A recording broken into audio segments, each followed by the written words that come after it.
ओम नमः शिवाय। नमस्कार दोस्तों, स्वागत है आप सभी का आपके अपने यूट्यूब चैनल खुशहाल ज़िंदगी में। दोस्तों बात करेंगे भाई दूज के बारे में। भाई दूज में आप सभी जानते होंगे कि भाई दूज के दिन भाई को तिलक लगाया जाता है। जिस प्रकार से हम रक्षाबंधन का त्यौहार मनाते हैं, भाई की कलाई पर कच्चा धागा बांधकर यानी कि राखी बांधकर भाई की लंबी उम्र की हम सभी कामना करते हैं तथा बदले में भाई अपनी बहनों को सदैव रक्षा करने का वचन देता है। ठीक उसी प्रकार से भाई बहन का यह त्यौहार है भाई दूज का त्यौहार। इसमें थोड़ा सा नियम, जो रक्षाबंधन के कुछ नियम हैं उससे अलग है। कुछ विशेष बातों पर आपको इस त्यौहार में ध्यान देना चाहिए, जैसे कि तिलक लगाना ही इस त्योहार का सबसे महत्वपूर्ण हिस्सा है। तो जब भी तिलक लगाया जाता है वो हमेशा शुभ मुहूर्त में लगाया जाता है। भाई दूज के इस त्योहार को अलग अलग स्थानों पर अलग अलग नाम से जाना जाता है, जैसे कि कुछ लोग इसे भैया दूज कहते हैं, कुछ लोग इसे यम द्वितीया कहते हैं, कुछ लोग भाई फोटा के नाम से भी इसे पुकारते हैं। दोस्तों पौराणिक कथाओं के अनुसार सूर्य देव की दो संतानें, एक यमदेव और एक यमुना मैया, दोनों भाई बहन थे। और आज ही के दिन यमुना ने अपने भाई यमराज को अपने घर में आमंत्रण दिया था और यमराज अपने यमुना के घर गए और यमुना के घर जाकर स्नान किया तथा यमुना के हाथों से तिलक लगवाया और यमुना के घर भोजन किया। और इसके बाद से ही यमराज का यश और कीर्ति बढ़ गया।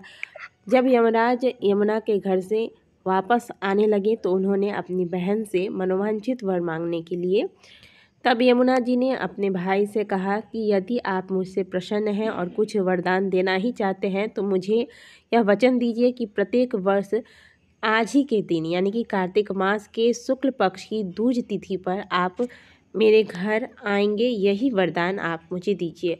और यमराज ने अपने बहन को वरदान दिया और तब से लेकर आज तक हम सभी कार्तिक मास के शुक्ल पक्ष की दूज तिथि पर भाई दूज का यह त्यौहार मनाते हैं। और बहनें अपनी भाई की सफलता और लंबी आयु के लिए भाई के माथे पर तिलक लगाती है। लेकिन इस त्यौहार में मुहूर्त का विशेष ध्यान रखना चाहिए। तिलक लगाने का जो शुभ मुहूर्त बताया जाता है उसी के अनुसार भाई को हमेशा तिलक लगाना चाहिए। तो आइए जानते हैं कि इस साल भाई को तिलक लगाने का सबसे शुभ मुहूर्त कौन सा होगा। कार्तिक मास के शुक्ल पक्ष की प्रतिपदा तिथि 14 नवंबर को दोपहर 2:36 पर आरंभ हो चुकी है। इसके पश्चात द्वितीया तिथि शुरू होगी। कार्तिक माह के शुक्ल पक्ष की द्वितीया तिथि 14 नवंबर को 2:36 से शुरू होकर अगले दिन यानी कि 15 नवंबर को दोपहर 1:47 तक रहेगी। तो 14 नवंबर को क्योंकि दोपहर में दूज यानी कि द्वितीया तिथि का आरंभ हो चुका है और ज्योतिष शास्त्रों के अनुसार द्वितीया तिथि का आरंभ जब दोपहर में हो जाता है, इसके बाद से भाई दूज का त्यौहार मना सकते हैं। तो इसीलिए कुछ लोगों ने 14 नवंबर को ही भाई दूज का त्यौहार मनाया होगा। लेकिन हमारे हिंदू धर्म में उदया तिथि को ज़्यादा मान्यता दी गई है। हम कोई भी त्यौहार जब मनाते हैं तो विशेष करके उदया तिथि का ध्यान रखते हुए इस पर्व को या फिर किसी भी पर्व को मनाते हैं। तो इस बार 2 दिन भाई दूज का त्यौहार मना रहे हैं। कुछ लोगों ने 14 नवंबर को ही भाई दूज का त्यौहार मना लिया होगा और कुछ लोग 15 नवंबर को मनाएंगे। लेकिन अगर शास्त्रों की दृष्टि से देखा जाए तो 15 नवंबर को जो भाई दूज का त्यौहार मनाया जाएगा वह श्रेष्ठ होगा, क्योंकि यह हमें उदया तिथि में प्राप्त हो रही है। 15 नवंबर को जो लोग भाई दूज का त्यौहार मनाएंगे उन्हें शुभ मुहूर्त में ही तिलक लगाना है, क्योंकि आज ही के दिन द्वितीया तिथि फिर समाप्त भी हो जाएगी। तो आपको शुभ मुहूर्त का ध्यान रखते हुए भाई को तिलक लगाना है। आज के दिन भाई को तिलक लगाने का शुभ मुहूर्त होगा सुबह 10:40 से लेकर दोपहर 12 बजे तक। भाई को तिलक लगाने के लिए पहले आपको एक थाली तैयार करनी है और इस थाली में आपको क्या क्या रखना है, चलिए ये जानते हैं।